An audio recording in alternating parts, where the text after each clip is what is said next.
Before you start, we have a little game we want to play with all of you. So this is how you know if you're on the high-flying disc. My financial success does not require hard work.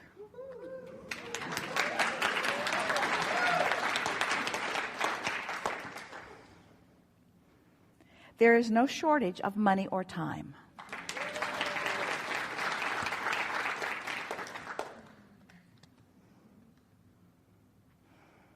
The better my story gets, the better my life gets. So if you were feeling like you're feeling now, and you just wanted to milk it, it might be helpful for you to read The Law of Attraction Responds to My Vibration. You want the Law of Attraction to respond to your vibration when you're feeling like this, don't you?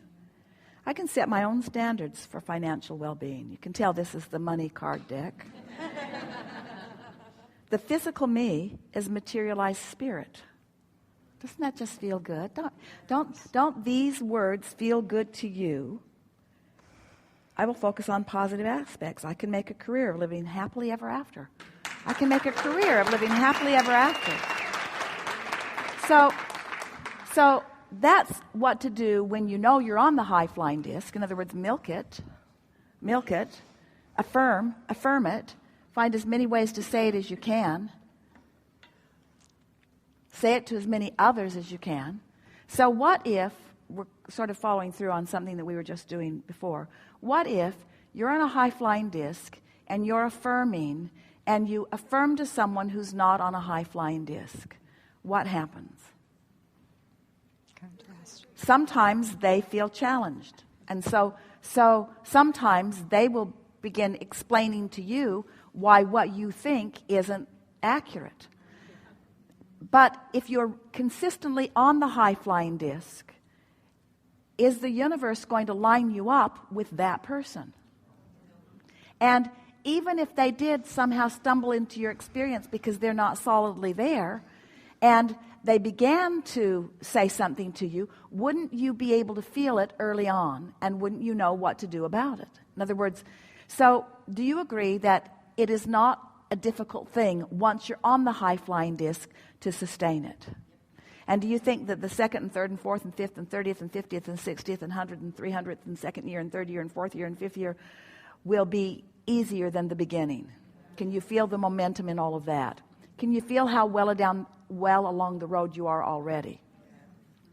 So if you are convinced, and you are, we can feel it from you, that staying on the high-flying disc, it becomes easier and easier, then is the only thing that you might be concerned about being how to get on the high-flying disc. And do you believe us when we tell you you're on it every morning when you first awaken? Yes. See, we really want to remove from your vocabulary any excuse that you've ever been keeping active for not being on the high-flying disc, because you really are on it every morning until you drag yesterday into today and change that and introduce the resistance from yesterday into today. So we just want to say to you that 30 days and then 60 days and then 90 days of sustaining a sort of momentum will revolutionize your experience, your financial experience, your physical experience, your relationship experience with all people, places, and things. In other words, this is the material that makes up what you call paradigm shifts. This is the sort of thing that makes others who are watching from the outside think that you've had quantum leaps, when really all that's happening is just the next logical step, the next logical step, the next logical step. We just want you to know that it isn't hard and it doesn't take a lot of time, and that today has been a really good beginning place of this understanding. And so we're doing the best sales job that we can in wanting to encourage you to take what you are feeling from this gathering and then apply it to the first 17 seconds of tomorrow, and then watch what happens as you are literally off and running on an entirely new point of attraction. A point of attraction that will allow you to rendezvous with each and every lovely detail that you've been putting into your vortex all of this life experience and beyond. This is big stuff.